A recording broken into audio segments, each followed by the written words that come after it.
ტყვის გარეშე ჟურნალისტი ვახტანგ კომახიძე ფიქრობს, რომ შესაძლოა სწორედ ასე მოკლეს საქართველოს პრემიერ-მინისტრი ზურაბ ჟვანია. სტუდია მონიტორში მასალებზე თითქმის 3 წლის განმავლობაში მუშაობდნენ და მიაგნეს ისეთ დეტალებს, რომელმაც ვაკის პარკში რამდენიმე ათასი ადამიანი შეკრიბა. კიდევ ასობით ათასს კი ინტერესი გაუღვივა. ამიტომაც გადავწყვიტეთ ამ ჟურნალისტური გამოძიებისთვის დროების ეთერი დაგვეთმო. მას შემდეგ, რაც ირაკლი ოქრუაშვილმა ზურაბ ჟვანიას გარდაცვალებასთან დაკავშირებით განცხადება გააკეთა, ეჭვები, რომელიც საზოგადოებაში დიდი ხანია არსებობს, კიდევ უფრო გამძაფრდა. ნაწილის აზრით, თუ კი ყოფილ მაღალჩინოსანს ამის შესახებ ინფორმაცია ჰქონდა, ეს ადრე უნდა გაემჟღავნებინა. თუ კი იცოდა, ვინ არის დამკვეთი, პირდაპირ უნდა ეთქვა და ასე შემდეგ. ასეა თუ ისე საზოგადოებას სურს პრემიერის გარდაცვალების შესახებ მეტი იცოდეს. სწორედ არსებულ კითხვებზე პასუხის გაცემა შეეცადა ჟურნალისტი ვახტანგ კომახიძემ. ჯერ უცნობი მტკიცებულებები და მოვლენათა ჯაჭვი ფილმში ტყვის გარეშე.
წლის სამთებერვალს გამთენიის 3-დან 5 საათამდე საქართველოს პრემიერ-მინისტრი და ქვემო ქართლის გუბერნატორის მოადგილე კონსპირაციულ ბინაში არასწორად დამონტაჟებული გაზის გამათბობლით მოიწამდნენ. საბურთალოს ქუჩაზე ნომერ 53 კორპუსში მდებარე ოროთახიანი ბინის გაქირავების შესახებ განცხადება გაზეთ სიტყვა და საქმეში 2004 წლის 6 დეკემბერს გამოქვეყნდა. ოროთახიანი ბინა ლოჯით, ტელეფონით, რკინის გისოსებით, გოგირდის წყლით გათბობით, ფასი $350.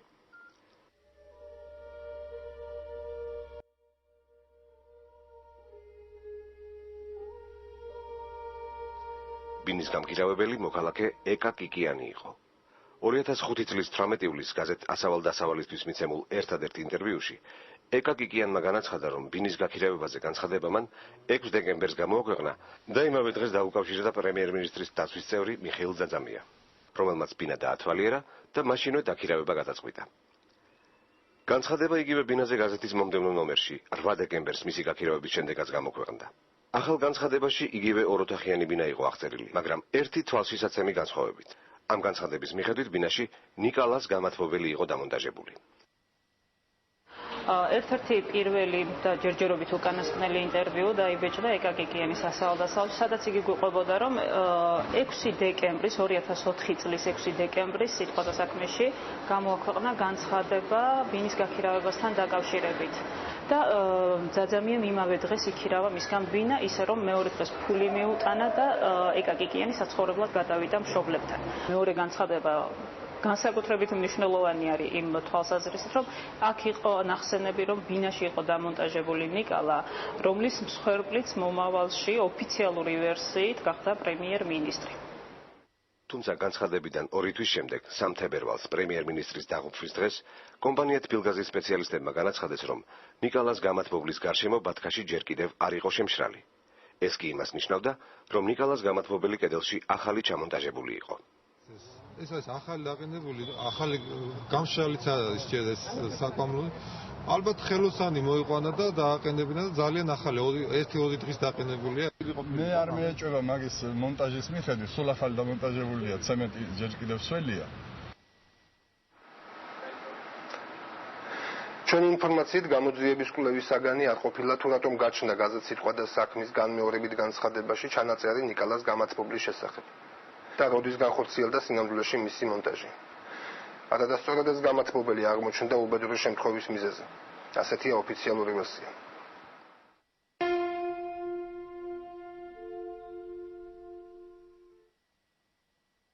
გენერალური პროკურატურის ვერსიით დაახლოებით 23 საათსა და 30 წუთზე პრემიერ-მინისტრი შარტავას ქუჩაზე მდებარე დედის ბინიდან გამოვიდა და ესკორტის მანქანაში ჩაჯდა. ოდნავ მოშორებით გოთუას ქუჩაზე პრემიერ-მინისტრს მისი დაცვის თანამშრომელი მიხეილ ძაძამია ელოდებოდა. ესკორტმა ცრომანევრი ჩაატარა და წყნეთის მიმართულებით გაემართა. ზურაბ-ჟვანია კი წინასწარ შეთანხმებული გეგმის მიხედვით მიხეილ ძაძამიას მანქანაში გადაჭდა. პროკურატურის ვერსიით პრემიერ-მინისტრს კონსპირაციულ ბინაში შეხვედრა ჰქონდა დანიშნული ქვემო ქართლის გუბერნატორის მოადგილესთან რაულ იუსუფოვთან. პრემიერ-მინისტრი დაცვის წევრის მანქანით კონსპირაციული ბინისკენ გაემგზავრა. გზად სუპერმარკეტთან შეჭერდნენ. ძაძამიამ კონიაკი, წვენი, ძეხვეული, პური და სიგარეტი იყიდა. მათი მანქანა კონსპირაციულ ბინასთან საბურთალოს ნომერ 53 კორპუსის კუთხეში 23 საათსა და 52 წუთზე გაჩერდა. და ძაძამიამ პრემიერ-მინისტრის დავალებით იუსუფოვს დაურეკა. ძაძამიას ჩვენებით იუსუფოვმა უპასუხა, რომ თითქმის მისული იყო. რის შემდეგაც ისინი ეზოში შევიდნენ. ოფიციალური ვერსიით ძაძამია პრემიერს ბინაში შეხვდა. გაზის ღუმელი და ელექტროგამათმობელი აანთო. მალე კარზე იუსუფოვმა დააკაკუნა. ძაძამიამ ბინის დატოვება დააპირა და პრემიერ-მინისტრს უთხრა, რომ გარეთ მანქანაში დაელოდებოდა. პრემიერ-მინისტრმა კი კატეგორიულად მოსთხოვა წასულიყო და 3 საათისთვის თვითონ დაურეკავდა. პროკურატურის ვერსიით მიხეილ ძაძამიამ სახლიდან წასვლის შემდეგ კიდევ ერთხელ დაურეკა იუსუფოვს და სთხოვა 15 წუთით ადრე შეეტყობინებინათ წასვლის შესახებ. ამის შემდეგ ძაძამია ჯერ რესტორან მოსკოვში, შემდეგ კი საბილიარდოში წავიდა მეგობრებთან ერთად. პროკურატურის ინფორმაციით შარტავას ქუჩიდან გადაადგილების შემდეგ 2:20 წუთამდე ზურაბ-ჟვანიას მობილურზე განხორციელდა 13 სატელეფონო ზარი. ყველა აბონენტი დაიკითხა და მათი ჩვენებებით საუბრის დროს პრემიერს საეჭვო არაფერი ეტყობოდა.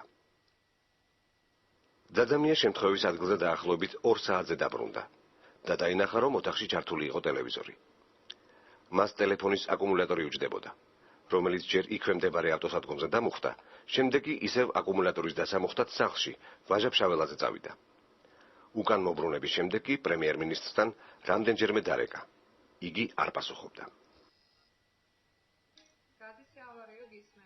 დაახლოებით 3:30-ზე თბილგაზის საავარიო სამსახურში საბურთალოს ქუჩის 63-დან შევიდა შეტყობინება გაზის მომატების შესახებ. შემთხვევის ადგილზე გასულმა ჯგუფმა აღმოაჩინა, რომ გაზის რეგულატორის რკინის კარადის საკეტი გატეხილი იყო. მე რომ შევხედე, რომ გატეხილი იყო ურდული, ის კლიტე გავხსენე თვითონ ამისი კარები. მობინადრეების თქმით, გაზის მომატება დაახლოებით 2 საათზე დაიწყო და 3 საათზე საავარიო სამსახურმა გაზი გადაკეტა. დაცვის წევრის ჩვენებით პრემიერ-მინისტრი არ პასუხობდა და მას ეგონა, რომ ჟვანიას არ უნდა დაეპასუხა. ამის გამო იგი კორპუსის მიმდებარე ტერიტორიაზე პატრულირებდა. უკანასკნელად ძაძამიამ პრემიერ-მინისტრს 3 საათსა და 20 წუთზე დაურეკა. კარს უკან ზარის ხმა გაისმა, მაგრამ არავინ პასუხობდა. მას შეეშინდა შექმნილი ვითარების და ეზოს მხრიდან ფანჯარა ჩაამცხრია, საიდანაც დაინახა სავარძელში უგონოდ მყოფი პრემიერ-მინისტრი, რომელიც ხმაურზე არ რეაგირებდა. 3 საათსა და 34 წუთზე ძაძამიამ დაურეკა დაცვის უფროსს კობა ხარშილაძეს, რომელიც შემთხვევის ადგილზე 4 საათზე მივიდა. იგი ოთახში გამონგრეული გისოსიდან შეძრა. ჟვანია და იუსუფოვი უკვე გარდაცვლილები იყვნენ. დილის 8 საათზე შინაგან საქმეთა მინისტრმა გააკეთა განცხადება პრემიერ-მინისტრის და გუბერნატორის მოადგილის დაღუპვის შესახებ. მინდა გითხრათ, რომ მოხდა დღეს გამოხდა უდიდესი ტრაგედია. დაღუპულია საქართველოს პრემიერ-მინისტრი ბატონი ზურაბ-ჟვანია. სასამართლო სამედიცინო ექსპერტიზის დასკვნით პრემიერ-მინისტრი და გუბერნატორის მოადგილე ნახშირბადის მონოქსიდით მოიწამლნენ. ადგილი შეიძლება ჰქონდეს CO2 მოწამვლას. დეტალური კვლევისთვის თბილისში ჩამოვიდნენ გამოძიების ფედერალური ბიუროს ლაბორატორიის ექსპერტები. 2 თვის შემდეგ კი 2005 წლის 1 აპრილს გამოძიების ფედერალური ბიუროს წარმომადგენელმა გამოაქვეყნა კვლევის შედეგები, რომლის მიხედვითაც ქართველი სამართალდამცველების წინასწარი დასკვნები დადასტურდა. ამ დასკვნის მიუხედავად და იმის მიუხედავადაც, რომ ქართველ სამართალდამცველებს ინციდენტიდან მხოლოდ 2 საათი დასჭირდათ მოვლენის შესაფასებლად, 2 წლის შემდეგაც პრემიერ-მინისტრის საქმე შეწყვეტილი არ არის. პრემიერ-მინისტრის დაღუპვის შემდეგ საქართველოს პარლამენტმა გააუქმა სისხლისამართლის წარმოების საპროცესო ვადები და დღეს ინციდენტიდან 2 წლის შემდეგ ეს საქმე ოფიციალურად შეწყვეტილი არ არის. ამ საკანონმდებლო ცვლილებით პრემიერ-მინისტრის საქმის მასალები ოფიციალურად ხელმიუწვდომელი გახდა, თუმცა ჩვენ მოვიპოვეთ ამ საქმის გარკვეული ნაწილი.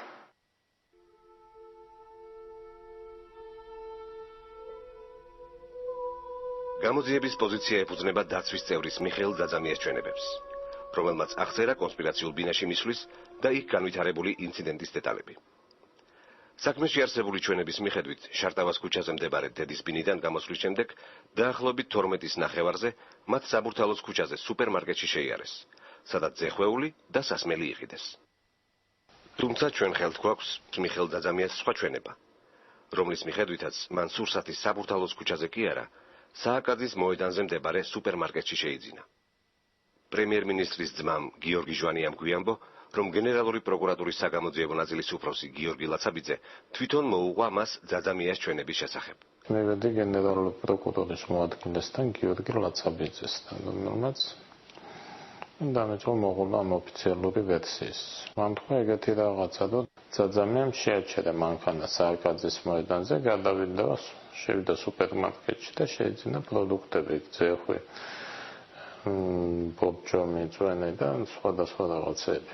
და მე ამ დროს სამოუცდა სრულიად უნებლიეთ, იმიტომ რომ მე იქ ცხოვრობდი წლების განმავლობაში და ძალიან კარგად ვიცი, რომ ეს სუპერმარკეტი იკეტება 10 საათს. ლაცაბიძე ცოტა შეშფოთა და მე მაინც გააგრძელა თავისი ვერსიის მოღვაწეობა და ასე დავიშალეთ. ამის შემდეგ საქმეში შეცვლილი ჩვენება ჩაიდო, რომლის მიხედვითაც სურსათი საბურთალოს ქუჩაზე შეიძინეს, რაც აშკარად ეწინააღმდეგება ჩვენს ხელთ არსებულ ძაძამიას ჩვენებას.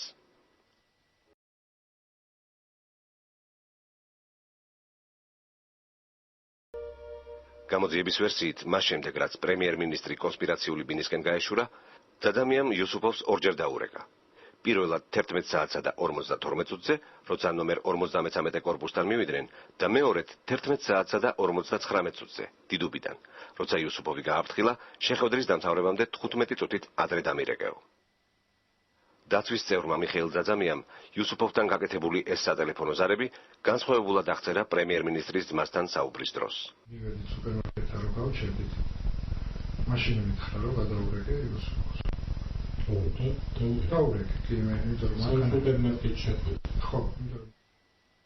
მეორედ ძაძამიას თქმით, მან მაშინ დარეკა, როცა ნომერ 53 კორპუსის კუთხეში გაჩერდნენ.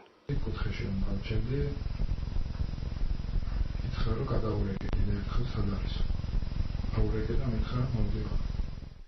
პროკურატურის ვერსია აშკარა წინააღმდეგობაშია ძაძამიას ჩვენებასთან. ძაძამია ამბობდა, რომ დარეკა სუპერმარკეტიდან და ბინის კუთხიდან. პროკურატურა კი ირწმუნება, რომ დაირეკა ბინის კუთხიდან და დიდუბიდან. უფრო მეტიც, ჩვენ ჩავატარეთ ექსპერიმენტი. თუ რამდენად იყო შესაძლებელი, ძაძამიას პირველი ზარის შემდეგ 7 წუთში დიდუბიდან დაერეკა, რაც პროკურატურამ შესაძლებლად მიიჩნია. ანუ პროკურატურის ვერსიით, იუსუფოვთან 15 წამიანი საუბრის შემდეგ, ძაძამიამ მანქანა ქუჩიდან სადარბაზომდე მიიყვანა. რის შემდეგაც ჟვანია და ძაძამია ბინაში შევიდნენ. ძაძამიას აღწერით, მან აანთო სინათლეები, დააწყო სურსათი და ჩართო გამათბობლები. რის შემდეგაც იუსუფოვი ბინაში შევიდა და ჟვანიამ ძაძამიას ბინის დატოვება მოსთხოვა. ამის შემდეგ ძაძამია ჩაჯდა მანქანაში, მაშინ როცა საბურთალოს ქუჩა საკმაოდ დაზიანებული იყო და დიდუბისკენ გაემგზავრა. ამ მონაცემებით აშკარაა, ძაძამია 7 წუთში ჩვენებებში აღწერილ მოქმედებებს ვერ განახორციელებდა. ამასთან ერთად ზარი იუსუფოვის ნომერზე იმის გამოც ვერ დაფიქსირდებოდა, რომ ძაძამიას ჩვენებით მან ტელეფონი ბინაში შესვლისთანავე გამორთო. მანდრი რომელი აუდიოს ქუჩა თულიყო ტელეფონი გამოთულიყო და? არა გამოთული, ბინაში შევიდა ტელეფონი გამოთულიყო.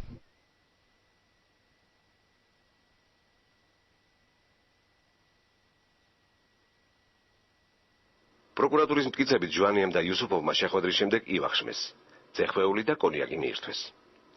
უფრო მეტიც, საექსპერტო დასკვნაში წერია, რომ ჟვანიას გვამის გაკვეთის დროს კუჭი შეიცავდა ნახევრად მონელებულ საჭმლის მასას. საექსპერტო ჩანაწერის მიხედვით, ძირითადად გაირჩეოდა მოხარშული ძეხვის ნაწილები. ზურაბ ჟვანიას დედა ქალბატონი რემა ამბობს, რომ პრემიერ-მინისტრმა სახლში ყოფნის დროს თქვა, რომ დიეტაზე იყო და არაფერი უჭამია. შევთავაზე რომ გამოვიდა ჩემთან, შევთავაზე ჩაი ლიმნით, მაგრამ კატეგორიული უარი მითხრა. მე უკვე 3 დღე დიეტაზე ვარ და 7-ის მერე არაფერს არ ხებულობ. აქედან გამომდინარე ერთი მხრივ გაუგებარია, როგორ აღმოჩნდა ჟვანიას კუჭში მოხარშული ძეხვის ნაწილები და მეორე მხრივ, როგორ შეიძლებოდა, რომ კუჭის შიგთავსში ვინმეს ძეხვის ნაჭრები გაერჩია. იმის დასადგენად, თუ რამდენად შესაძლებელი იქნებოდა კუჭში მოხარშული ძეხვის გარჩევა, მცირე ექსპერიმენტი ჩავატარეთ, რისთვისაც ერთ-ერთი სასურსათო მაღაზიიდან 7 სახეობის ზეხვეული შევარჩიეთ. ესენია: მოხარშული ძეხვი, ლორი, შაშხის ძეხვი, პაშტეტი, რძიანი სოსისი, ეგრეთ წოდებული ივერია სოსისი და სარდელი. ძეხვეული რომ კუჭის შიგთავსისთვის მიგვემსგავსებინა, დავკეპეთ და ერთმანეთის გვერდით მოვათავსეთ. დაკეპვის შემდეგ მივიღეთ 7 ერთმანეთის მსგავსი პროდუქტი, საიდანაც მოხარშული ძეხვის გამორჩევა ფაქტობრივად შეუძლებელია. აქედან გამომდინარე, საექსპერტო დასკვნაში მოხარშული ძეხვი მხოლოდ სუფრის აღწერილობის მიხედვით ჩაიწერა, რასაც ზურაბ ჟვანიას და რაულ იუსუფოვის შემთხვევის ადგილზე ყოფნის კვალი უნდა დაედასტურებინა. უფრო მეტიც. ჩვენ შევისწავლეთ ნახშირბადის მონოქსიდით გარდაცვლილ პირთა საექსპერტო მონაცემები და აღმოჩნდა, რომ არც ერთ შემთხვევაში ექსპერტები კუჭის შიგთავს არ აღწერდნენ. ამის ერთ-ერთი მთავარი მიზეზი კი ისაა, რომ ნახშირბადის მონოქსიდით მოწამვლის დროს ადამიანი ჯერ კარგავს გრძნობას და ლეტალური შედეგი დაახლოებით საათნახევრის 2 საათის შემდეგ დგება. დროის ამ პერიოდში კი კუჭი ასწრებს საკვების გადამუშავებას. ამას ადასტურებს ექსპერტიზის ეროვნული ბიუროდან მოპოვებული დოკუმენტებიც, რომელთა მიხედვითაც ნახშირბადის მონოქსიდით გარდაცვლილი ადამიანების კუჭში მოუნელებელი პროდუქტები არ გვხვდება. განსხვავებულია მხოლოდ ზურაბ ჟვანიას და რაულ იუსუფოვის მონაცემები, სადაც ნახევრად მონელელებულმა პროდუქტებმა რაულ იუსუფოვის შემთხვევაში 500-600 მილილიტრი, ხოლო პრემიერ-მინისტრის შემთხვევაში 700-800 მილილიტრი შეადგინა.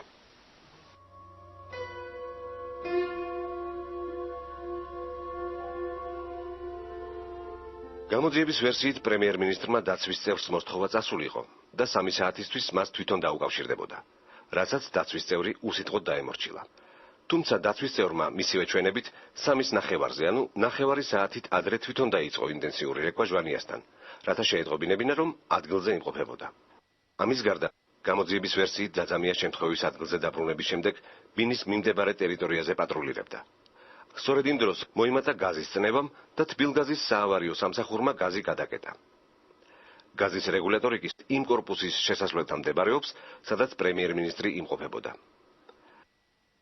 გაზის რეგულატორი რამდენიმე მეტრითაა დაშორებული იმ ავტოსადგომიდან, სადაც დაცვის წევრმა ტელეფონის აკუმულატორი დამუხტა. დაცვის წევრმა კი ვერ შენიშნა ან საეჭვოდ არ მიიჩნია თბილგაზის საავარიო ჯგუფი.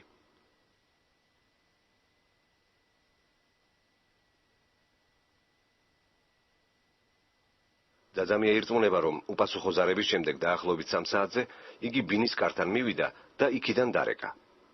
ბინიდან მობილურზე შემავალი ზარის ხმა მოესმა, მაგრამ პრემიერი არ პასუხობდა. მან ჩაამსხვრია ფანჯრის მინა და დაინახა პრემიერი, რომელიც სავარძელში იჯდა და დაძახებაზე არ რეაგირებდა. რის შესახებაც ძაძამიამ დაცვის უფროსს შეატყობინა. დაცვის უფროსი კობა ხარშილაძე შემთხვევის ადგილზე 4 საათზე მივიდა. მიხეილ ძაძამია ფარულ ჩანაწერში აღწერს, როგორ შეაღწიეს ბინაში.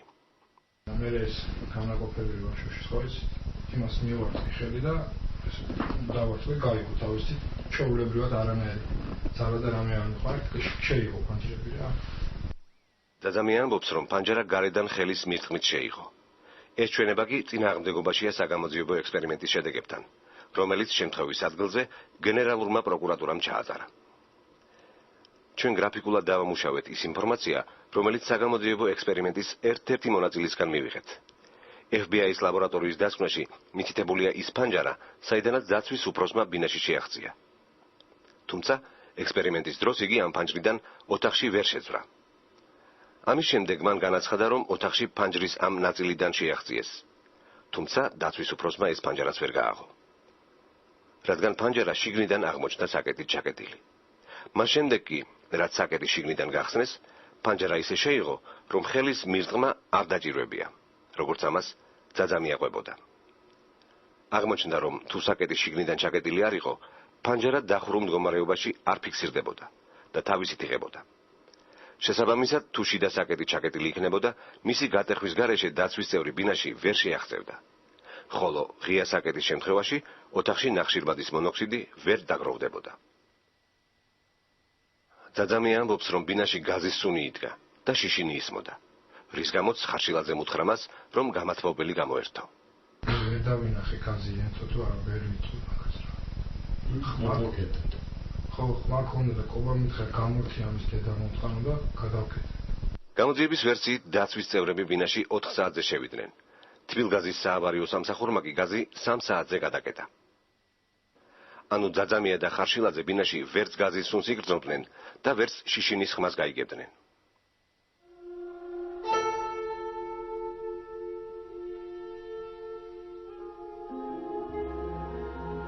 გამოძიების ფედერალური ბიუროს ექსპერიმენტის მიზანი იყო გარკვეულიყო რამდენად გამართულად მუშაობდა გაზის გამათბობელი ნიკალა და გაეზომა ბინაში ნახშირბადის მონოქსიდის და ჟანგბადის დონეები ღუმელის მუშაობის დროს.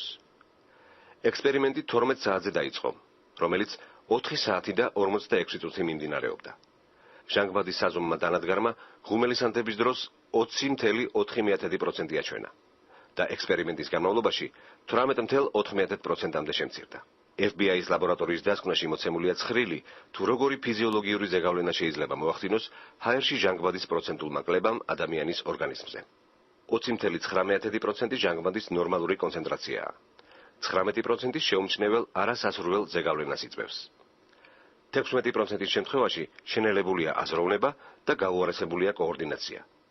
14%-ზე იგრძნობა უჩვეულო დაღლილობა და მოდუნება, გართულებულია აზროვნება. 12.5%-მა შეიძლება გამოიწვიოს გულის პერმანენტული დაზიანება, გულისრევა და პირღებინება. 10%-ის დროს გონების დაკარგვა, კონვულსიები და სიკვდილი. ტესტირების დროს ჟანგბადის პროცენტული რაოდენობა 20.4%-დან 18.4%-მდე შემცირდა, რაც ცხრილის მიხედვით მხოლოდ უსიამოვნო ფიზიოლოგიურ შეგრძნებებს იწვევს და სიკვდილის მიზეზი ვერ იქნებოდა.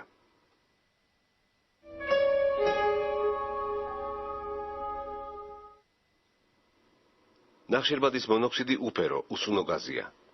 იგი არასრული წვის პროდუქტია. CO-ს უჯრედულ დონეზე უნარი აქვს ბევრად უფრო ადვილად მიუერთდეს ადამიანის სისხლში ჰემოგლობინს, ვიდრე ჟანგბადი. ანუ სისხლში CO ჟანგბადის ადგილს იკავებს და სისხლი ვეღარ ახერხებს ორგანიზმის ჟანგბადით მომარაგებას, რაც სიკვდილს იწვევს. ნახშირბადის მონოქსიდის გასაზომად ამერიკელმა ექსპერტებმა მოცულობითი საზომი ერთეული ppm გამოიყენეს, რაც ქართულად 1 მემილიონეთ ნაწილს ნიშნავს.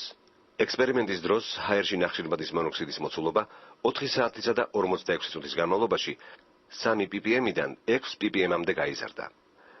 ამერიკული ჯანდაცვის სტანდარტებით კი სიცოცხლისთვის სახიფათო ოდენობა 1200 ppm-ს შეადგენს. ანუ ექსპერიმენტის დროს დანადგარების მაჩვენებელი 200-ჯერ ნაკლები იყო სიცოცხლისთვის სახიფათო მოცულობაზე. ნახშირბადის მონოქსიდი წარმოიქმნება არასრული წვის დროს. FBI-ის დასკვნის მიხედვით კი ექსპერტებმა ნიკალას გამათბობელზე ვერ აღმოაჩინეს ნახშირბადის ანუ მურის კვალი, რაც დაადასტურებდა არასრულ წვას გამათბობლის მუშაობისას.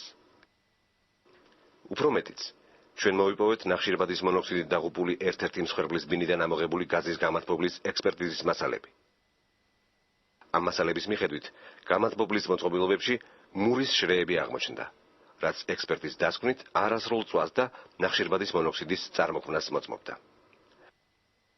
აქედან გამომდინარე, სრულიად აუხსნელია, როგორ გამოყოფდა საბურთალოს 53-ში გაზის გამათბობელი ნახშირბადის მონოქსიდს, თუ ფედერალური ბიუროს ექსპერტებმა მასზე მურის კვალი ვერ აღმოაჩინეს.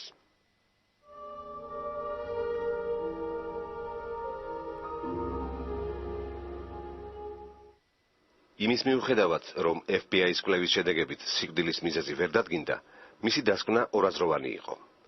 ერთი მხრივ დასკვნაში ჩამოყალიბებული იყო გამოძიების მხარდამჭერი მოსაზრებები. ციტატა დასკვნიდან. ექსპერტიზის მონაცემების ანალიზის დროს არაფერი შეიმჩნეოდა ისეთი, რაც ეწინააღმდეგება საქართველოს მთავრობის წინასწარ დასკვნას, რომ სიკვდილის მიზეზი ნახშირბადის მონოქსიდით მოწამვლა იყო, რაც გამოიწვია არასწორად დამონტაჟებულმა გამათბობელმა. მეორე მხრივ, იგივე დოკუმენტში იყო საწინააღმდეგო დასკვნებიც.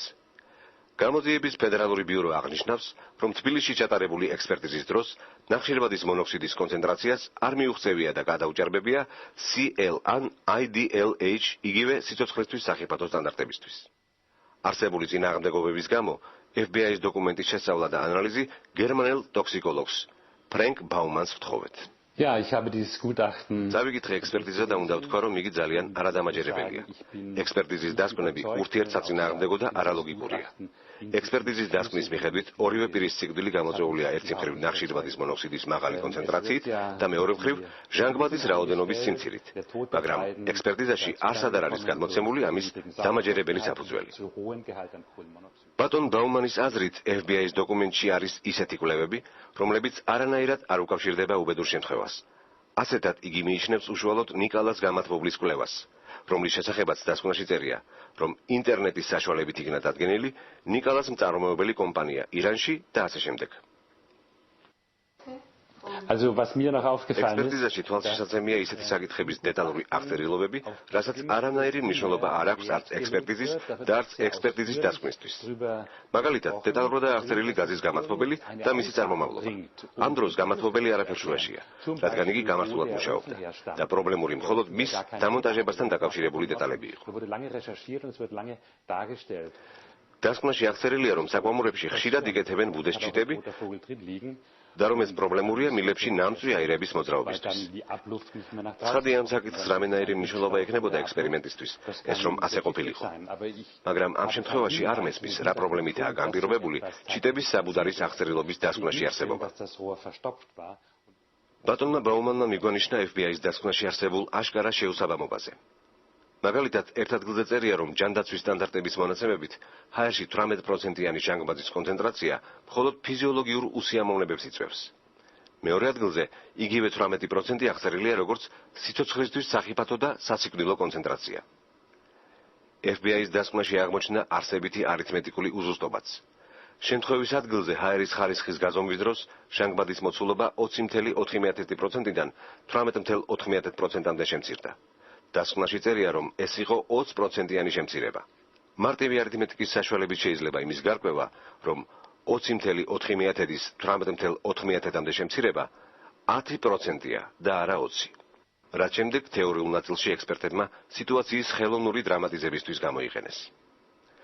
მისთვის ვილაპარაკო იმაზე, თუ რატომ არის ასეთი ხარისხის ეს ექსპერტიზა. საქმეში ჩაუხედავ და განათლებულ ნებისმიერ ადამიანს შეუძლია დაინახოს ექსპერტიზაში არსებული წინააღმდეგობები. შეიძლება გაგიჩნდეს აზრი, რომ ეს არის არაპროფესიულად გაკეთებული ექსპერტიზა. ან კიდევ ეს ყველაფერი უბრალოდ რაღაც გარკვეული ჩანაფიქრითაა გაკეთებული, რომ ეს წინააღმდეგობები თვალშისაცემი იყოს.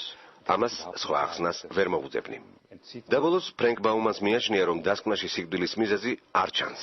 ჩემთვის აბსოლუტურად დამაჯერებლობას მოკლებულია და ექსპერიმენტის ყველა შედეგიც იმაზე მიუთითებს, რომ FBI-ის დასკვნის აღწერილობებს ადამიანის სასიკვდილო შედეგამდე არანაირი ლოგიკით არ მივყავართ.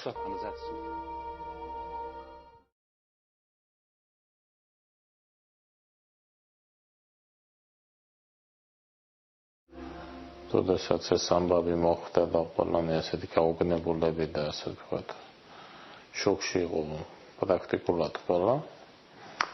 დაცვის ხელმძღვანელმა ხატშილაძემ ამოიღო სუდაჯიბიდან მისი სეიფის გასაღები. ერთი სეიფი იყო ვაშლიჯვრის ოფისში, დემოკრატების ოფისში, მეორე სეიფი კანცელარიაში.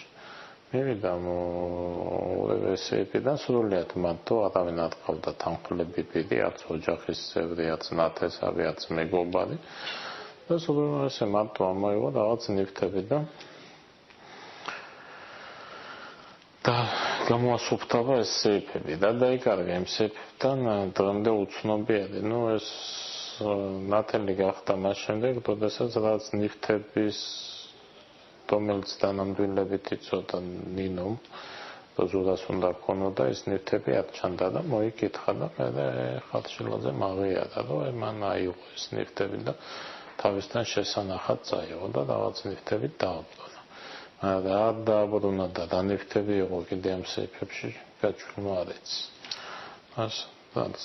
ეს არაერთხელ იყო ამის შესახებ, არაერთხელ ეცნობა გამოძიებას, მაგრამ სრულიად უშედეგოდ. არანაირი ინტერესი ამ ფაქტს გამოძიების მხრიდან მათ გამოუწვევია.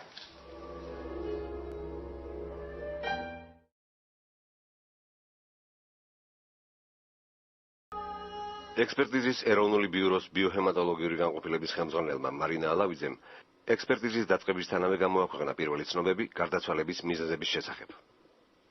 ზურაბ ჟვანიას გვამიდან აღებულ სიცხში მოხდა გამოკვლევა კარბოქსიგემოგლობინზე. პირველადი გამოკვლევით აღმოჩნდა კარბოქსიგემოგლობინი სიცხში, რაოდენობა ზუსტად, ესე იგი, ხვალ 3 საათისთვის, ხვალ 3 საათისთვის იქნება დადასტურებული ზუსტად. ეს მიუთითებს, რომ რაღაცა ლეტალური რაოდენობა კარბოქსიგემოგლობინისა და საერთოდ ფიზიოლოგიურ პირობებში ეს რაოდენობა 5-დან 10%-მდე შესაძლებელია არსებობდეს. 10%-ის ზემოთ იწვევს უკვე კლინიკურად მდგომარეობის დამძიმებას და ლეტალობა 20%-ის ზემოთ იწვევს უკვე სიკვდილიანობას. ექსპერტ მარინა ალავიძის დაბნეულ კომენტარს კატეგორიულად ეწინააღმდეგება მიხაილოვის საავადმყოფოს ტოქსიკოლოგის სოსო კუტუბიძის მოსაზრება. მისი თქმით, სასიკვდილო შედეგი მოსალოდნელია მაშინ, როცა სისხლში ნახშირბად ჰემოგლობინი 40%-ს აჭარბებს. ჩვეულებრივ პირობებში 15-20% უკვე ტოქსიური დოზად ითვლება, 40% ეს უკვე სასიკვდილო დოზა, ხოლო 60%-ის შემთხვევაში ეს უკვე სხვადასხვა ლიტერატურებიდან მონაცემებით ეს უკვე პრაქტიკულად გამოუვალი მდგომარეობაა. ბატონი კუტუბიძის ინფორმაციას შეესატყვისება სხვადასხვა სამეცნიერო მონაცემებიც. ჩვენ შევისწავლეთ სწორედ მარინა ალავიძის განყოფილების მიერ მომზადებული 2001-2005 წლების სტატისტიკა. თუ როგორი იყო ნახშირბადის მონოქსიდით გარდაცვლილი ადამიანების სისხლში ნახშირბად ჰემოგლობინის გაჯერების დონე. ამ სტატისტიკის მიხედვით 3-5%-იანი ცდომილების გათვალისწინებით ნახშირბად ჰემოგლობინის სასიკვდილო დონე 40-65%-ს შორის მერყეობდა. მარინა ალავიძე სასამართლო სამედიცინო ექსპერტიზის ბიოჰემატოლოგიურ განყოფილებას ხელმძღვანელობდა და ეს ინფორმაცია შეუძლებელია მისთვისაც არ ყოფილიყო ცნობილი. მაგრამ შინაგან საქმეთა სამინისტროს წარმომადგენლების და ექსპერტიზის ბიუროს უფროსის ლევან სამხარაულის ზედამხედველობით გაკეთებული კომენტარები არაადეკვატური და არაზუსტი იყო. მომწამლელი ნივთიერებების შესახებ სპეციალურ ლიტერატურაში არის მონაცემები ქიმიური ნივთიერება რკინის პენტაკარბონილის შესახებ, რომელიც ორგანიზმში შეიძლება მოხვდეს როგორც სასუნთქი და საყლაპავი გზებით, ასევე ინექციის საშუალებით. და მას ისეთივე ფიზიოლოგიური ეფექტი აქვს, როგორც ნახშირბადის მონოქსიდით, ანუ CO2 მოწამვლის დროს. შესაბამისი ლიტერატურის მიხედვით, რკინის პენტაკარბონილით მოწამვლის ერთადერთი განმასხვავებელი სიმპტომი ისაა, რომ სისხლში კონცენტრირდება ნახშირბად ჰემოგლობინის უჩვეულოდ დიდი რაოდენობა. გამოძიების ფედერალური ბიუროს ლაბორატორიის გამოკვლევებით კი ჟვანიას და იუსუფოვის სისხლში სწორედ ნახშირბად ჰემოგლობინის უჩვეულოდ მაღალი დონე 72 და 74% იქნა აღმოჩენილი, რაც განსაკუთრებულ მნიშვნელობას ანიჭებს ჟვანიას ტუჩზე სისხლნაშხენს და მონათხრობს იუსუფოვის სხეულზე ნანემსრების შესახებ.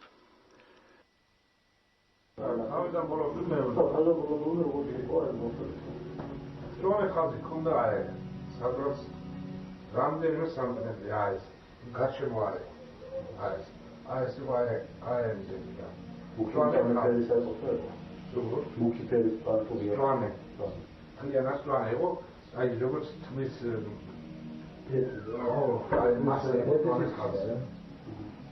დასიებული ეს ხელი ყველა დასიებული მე ნახე მას მე არა აი მაშინ კონდო აი მაშინ მარვა იყო ზუსტად guys, bizim anladı. Sargı sargı, hayır o kaçıyor. Sargı Amerika, orada.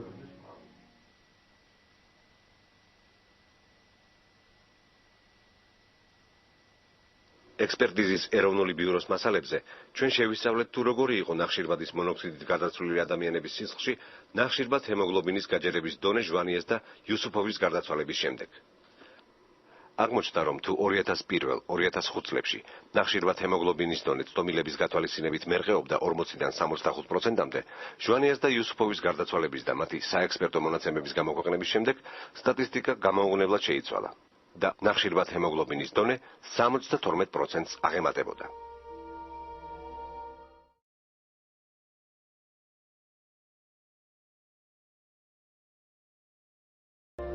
საექსპერტო კვლევის ერთ-ერთი მნიშვნელოვანი ეპიზოდია ის, რომ იქ სადაც პრემიერ-მინისტრმა და იუსუფოვმა ივახშმეს და სასმელიც მიირთვეს, არ აღმოჩნდა მათი არც ერთი ანაბეჭდი.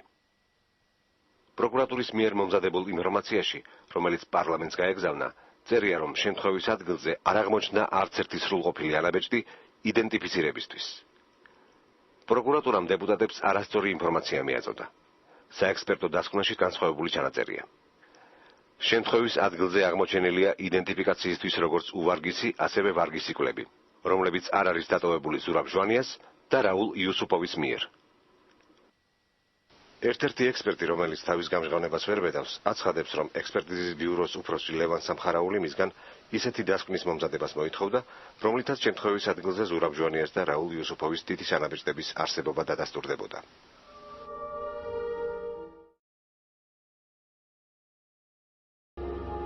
რატომ არის პრემიერ-მინისტრის დაღუპვის საქმეში ამდენი თეთრი ლაქა? რა როლი ჰქონდა ამ საქმეში და ვის მითითებებს ასრულებდა ექსპერტიზის ბიუროს უფროსი ლევან სამხარაული? ამ კითხვებზე პასუხისგაცემა თავად ლევან სამხარაულს უნდა ეთვირთა.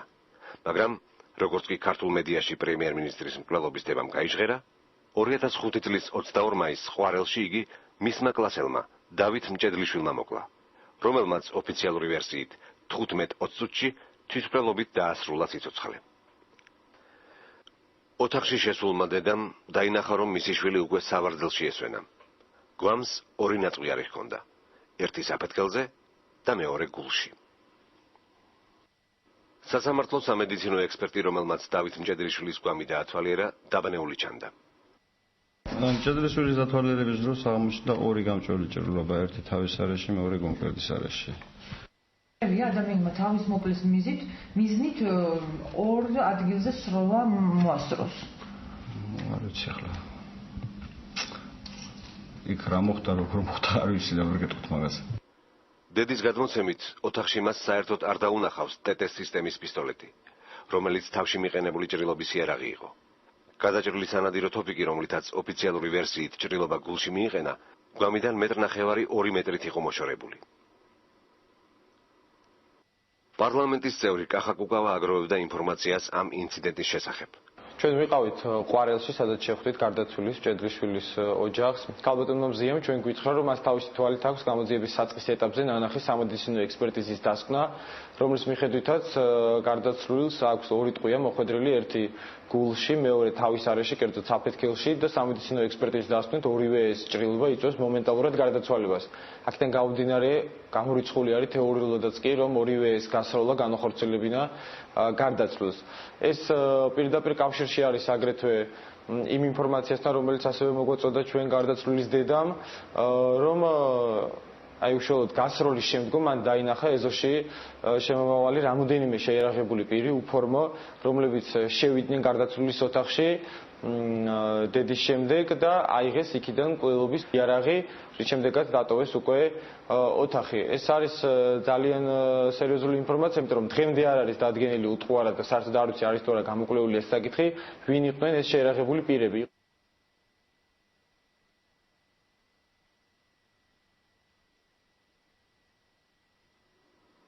შემთხვევის ადგილიდან ამოღებულ კონიაკის ბოთლში, რომელიც გამოძიების ვერსიით დაცვის წევრმა ძაძამია მიყიდა, 260 მილილიტრი კონიაკი იყო დარჩენილი. ანუ ჟვანიამ და იუსუფოვმა 240 მილილიტრი კონიაკი მიირთვეს. ექსპერტიზის დასკვნის მიხედვით, იუსუფოვის სისხლში ალკოჰოლის კვალი არ აღმოჩნდა. ჟვანიას სისხლში კი ეთილის სპირტი მხოლოდ 0.2%-ის ოდენობით იყო. გელა ლეჟავას რედაქტირებულ სამედიცინო სახელმძღვანელოს მიხედვით, თუ სისხლში ალკოჰოლის შემცველობა 0.3%-ს არ აღემატება, ეს ორგანიზმში ალკოჰოლის ზემოქმედების არარსებობაზე მიუთითებს. აქედან გამომდინარე, არც რაულ იუსუფოვის და არც ზურაბ ჟვანიას სისხლში შემთხვევის ადგილიდან ამოღებული კონიაკის კვალი არ აღმოჩნდა.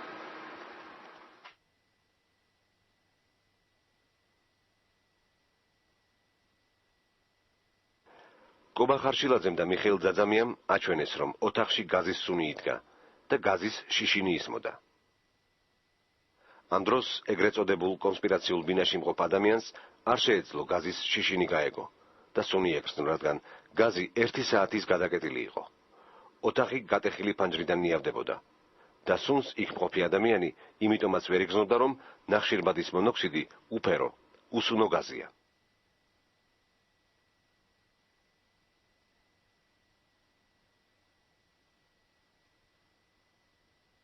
შესაბამისი ოქმის მიხედვით შემთხვევის ადგილიდან გამოძიებამ ვერ ამოიღო რაულ იოსუფოვის ფეხსაცმელი.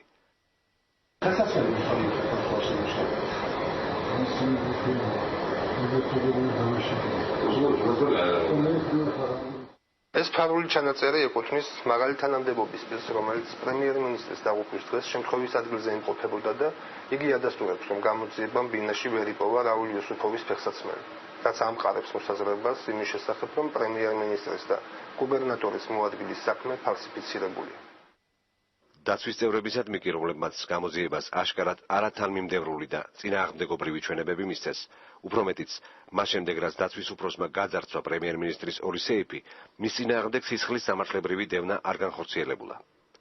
პირიქით, კობა ხარშილაძე დააწინაურეს და იგი თბილისის ძველი უბნის გამგებლის მოადგილედ დაინიშნა.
ვიმედოვნებთ, ოდესმე ზურაბ ჟვანიას გარდაცვალების საქმეში მეტი სიცხადე შევა.